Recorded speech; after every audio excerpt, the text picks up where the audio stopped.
വാജി വാഹനത്തിൽ അടിമുടി ദുരൂഹതയാണ്. ശബരിമല സ്വർണ്ണക്കൊള്ള കേസിൽ അറസ്റ്റിലായ തന്ത്രി കണ്ഠര് രാജീവരുടെ വീട്ടിൽ SIT നടത്തിയ പരിശോധനയിൽ വാജി വാഹനം കണ്ടെടുത്തുവെങ്കിലും അത് തീർത്തും ദുരൂഹമാണ്. ശബരിമലയിൽ പഴയ കൊടിമരത്തിൽ ഉണ്ടായിരുന്നതായിരുന്നു ഈ വാജി വാഹനം. കണ്ടെടുത്ത വാജി വാഹനം കൊല്ലം വിജിലൻസ് കോടതിയിൽ ഹാജരാക്കി. പഞ്ചലോകത്തിൽ സ്വർണം പൊതിഞ്ഞ വാജി വാഹനത്തിന് 11 കിലോ തൂക്കമുണ്ട്.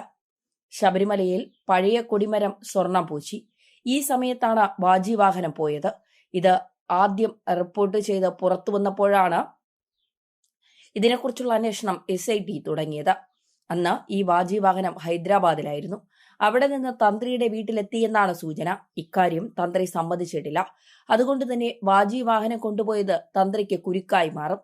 ശബരിമല സ്വർണ്ണക്കൊള്ള വിഷയം ഉയർന്ന വേളയിൽ തന്നെ പഴയ വാജി വാഹനം കാണാനില്ലെന്ന് ആരോപണം ഉയർന്നിരുന്നു. ദിവസങ്ങൾക്ക് ശേഷം അത് തന്റെ പക്കലുണ്ടെന്നും വീട്ടിൽ പൂജാമുറിയിൽ സൂക്ഷിക്കുകയാണെന്നും തന്ത്രി കണ്ഠര് രാജീവൻ അറിയിച്ചിരുന്നു. പിന്നീട് വാജി വാഹനം തിരിച്ചെടുക്കണമെന്ന് ദേവസ്വം ബോർഡിനോട് തന്ത്രി ആവശ്യപ്പെട്ടിരുന്നു. എന്നാൽ വിവാദം മൂത്തപ്പോൾ ഈ വാജി വാഹനം ഹൈദരാബാദിലെ മുതലാളി തന്ത്രിയുടെ വീട്ടിൽ എത്തിക്കുകയായിരുന്നുവെന്നും സൂചനകളുണ്ടായിരുന്നു. എന്നാൽ സംഭവത്തിന്റെ ഗൗരവം മനസ്സിലാക്കാതെ തന്ത്രി അത് മറച്ചുവെച്ചുവെന്നും റിപ്പോർട്ടിലുണ്ട്. വെള്ളിയിലെ വാജി വാഹനം എന്നായിരുന്നു റിപ്പോർട്ട് ചെയ്തത്. വെള്ളി കൊടിമരമായിരുന്നെങ്കിലും മുകളിൽ ഉണ്ടായിരുന്നത് സ്വർണ്ണ വാജി വാഹനമായിരുന്നു എന്നാണ് ഇപ്പോൾ തെളിയുന്നത്. ശബരിമലയിലെ സ്വർണ്ണക്കൊള്ള കേസിൽ അറസ്റ്റിലായ തന്ത്രി കണ്ഠര് രാജീവരെ ജനുവരി 23 വരെയാണ് റിമാൻഡ് ചെയ്തിട്ടുള്ളത്.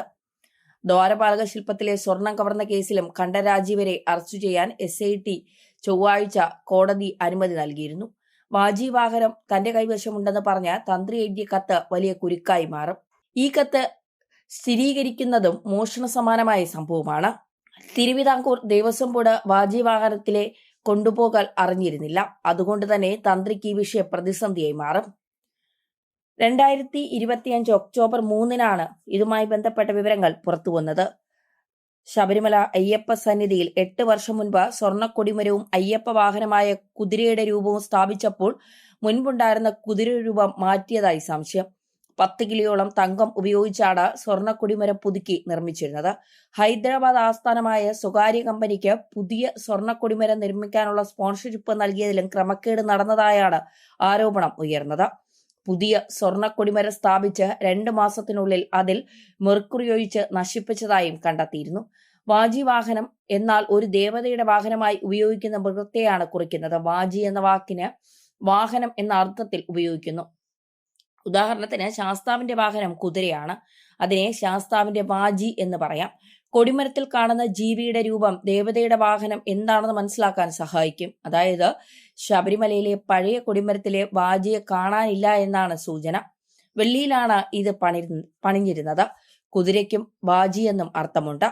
കാറ്റിനെ വെല്ലുന്ന വേഗത്തിൽ പായുന്ന കുതിരയുടെ പുറത്ത് അമ്പും വില്ലും ധരിച്ചവനായി ഭക്തരുടെ മനസ്സിൽ കാട്ടിൽ വിഹരിക്കുന്ന രാഗദോഷിയായ ദുഷ്ടമൃഗങ്ങളെ സംഹരിക്കാൻ എഴുന്നള്ളുന്ന വില്ലാളി വീരനാണ് ധർമ്മശാസ്താവ്.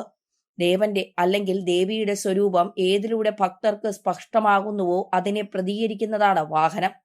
സാധാരണയായി തിരിക്ക് രൂപങ്ങളിൽ ഒന്നായിരിക്കും വാഹനമായി പറയുക. വിഷ്ണുവിന് ഗരുഡൻ, ശിവന് വൃക്ഷഭം, ദുർഗയ്ക്ക് സിംഹം, സരസ്വതിക്ക് ഹംസം എന്നിങ്ങനെ.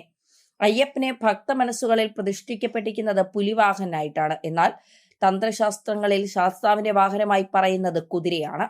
ഭഗവാന്റെ ധ്വജപ്രതിഷ്ഠകളിൽ വാഹനമായി പ്രത്യക്ഷപ്പെടുന്നത് അശ്വമാണ്. ശാസ്താവിന്റെ കൊടിയടയാളവും കുതിര തന്നെ. വാജി വാഹനൻ, തുരങ്കവാഹനൻ, ഹയാരൂഢൻ, അശ്വാരൂഢൻ എന്നെല്ലാം ശാസ്താവ് വിളിക്കപ്പെടുന്നു. അതിവേഗം ഗമിക്കുന്നത്, ചിന്തിക്കുന്നത് എന്നെല്ലാമാണ് തുരങ്കം, അംശം, വാജി, ഹയം എന്നീ പദങ്ങൾക്കെല്ലാമുള്ള സാമാന്യാർത്ഥം. മനുഷ്യന്റെ ചിന്തകളെയാണ് ധർമ്മമൂർത്തിയായ ശാസ്താവിന്റെ വാഹനമായി കൽപ്പിച്ചിരിക്കുന്നത്. 2017 ഏപ്രിലാണ് പുതിയ സ്വർണ്ണക്കൊടിമരം സ്ഥാപിക്കാൻ നടപടികൾ ആരംഭിച്ചത്.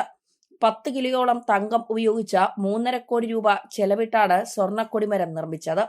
പുതിയത് സ്ഥാപിക്കുന്നതിന് മുൻപ് പഴയ കൊടിമരവും അതിനു മുകളിൽ സ്ഥാപിച്ചിരുന്ന അയ്യപ്പ വാഹന രൂപവും അഴിച്ചു മാറ്റിയിരുന്നു. അത് എവിടേക്ക് മാറ്റിയെന്നത് സംബന്ധിച്ച് യാതൊരു സ്ഥിരീകരണവും ദേവസ്വം ബോർഡ് ഇതുവരെ നൽകിയിട്ടില്ല. വർഷങ്ങളായി അയ്യപ്പ സന്നിധിയിൽ ഉണ്ടായിരുന്ന കുതിര രൂപത്തിന് ഭക്തർ സമാനതകളില്ലാത്ത വിലയാണ് കൽപ്പിക്കുന്നത്.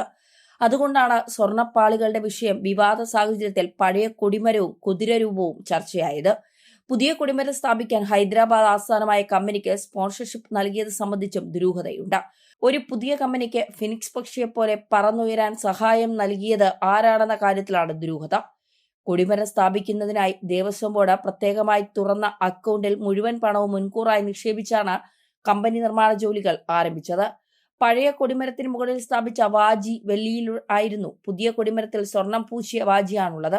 അപ്പോൾ ആ പഴയ വെള്ളിയിലുള്ള കുതിര എവിടെ പോയി എന്നതാണ് ഉയരുന്ന ചോദ്യം. അതും ബാംഗ്ലൂരിലെ വ്യവസായിയുടെ വീട്ടിലുണ്ടെന്നാണ് വിലയിരുത്തൽ. ആരുടെ നിർദ്ദേശപ്രകാരമാണ് ഈ വാജി മുതലാളിക്ക് കൊടുത്തതെന്നും ദുരൂഹമായി തുടരുന്നു. അങ്ങനെ കൈമാറാൻ ആർക്കും അധികാരമില്ല എന്നതാണ് വസ്തുത. അതിനിടെ സ്വർണ്ണപ്പാളി വിവാദത്തിൽ ദുരൂഹത വർദ്ധിക്കുകയാണ്. ശബരിമലയിൽ നിന്ന് 2019 അറ്റകുറ്റപ്പണികൾക്കായി സ്മാർട്ട് ക്രിയേഷൻസ് കമ്പനിയിൽ എത്തിച്ചത് മുൻപൊരിക്കലും സ്വർണം പൂശിയിട്ടില്ലാത്ത ശുദ്ധമായ ചെമ്പ് പാളികളാണെന്ന് അറ്റകുറ്റപ്പണി നടത്തി സ്മാർട്ട് ക്രിയേഷൻസിന്റെ അഭിഭാഷകൻ KV പ്രദീപ് പറഞ്ഞിരുന്നു.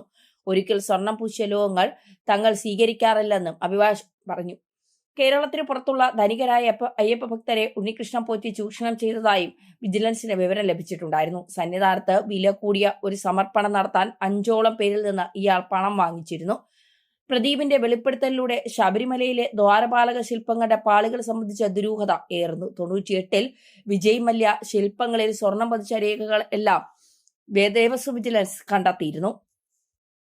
ശബരിമലയിൽ ആരൊക്കെയാണ് ഇടപെട്ടത്? അതായത് ശബരിമലയിൽ ചില കോൺഗ്രസ് നേതാക്കൾ ഈ വാജി വാഹനവുമായി ബന്ധപ്പെട്ട കാര്യത്തിൽ പ്രവർത്തിച്ചിരുന്നു എന്നുള്ള വിവരങ്ങൾ, ചില സൂചനകൾ പുറത്തു വരുന്നുണ്ട്.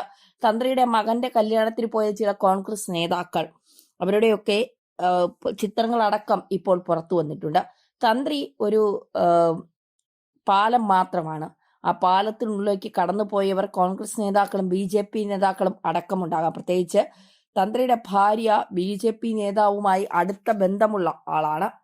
BJP നേതാവിന്റെ ബന്ധു കൂടിയാണ് തന്ത്രിയുടെ ഭാര്യ. അങ്ങനെയെങ്കിൽ തന്ത്രിയെ രക്ഷിക്കാൻ BJP കിടന്ന് അലമുറ ഇടുന്നതിന്റെ കാരണം ഇപ്പോൾ വ്യക്തമാണ്. എന്തായാലും ശബരിമലയിൽ നടക്കുന്ന കൊള്ളകൾ അത് ഓരോ ദിവസവും പുറത്തു വരുമ്പോൾ ഭക്തരടക്കം ഞെട്ടുകയാണ്.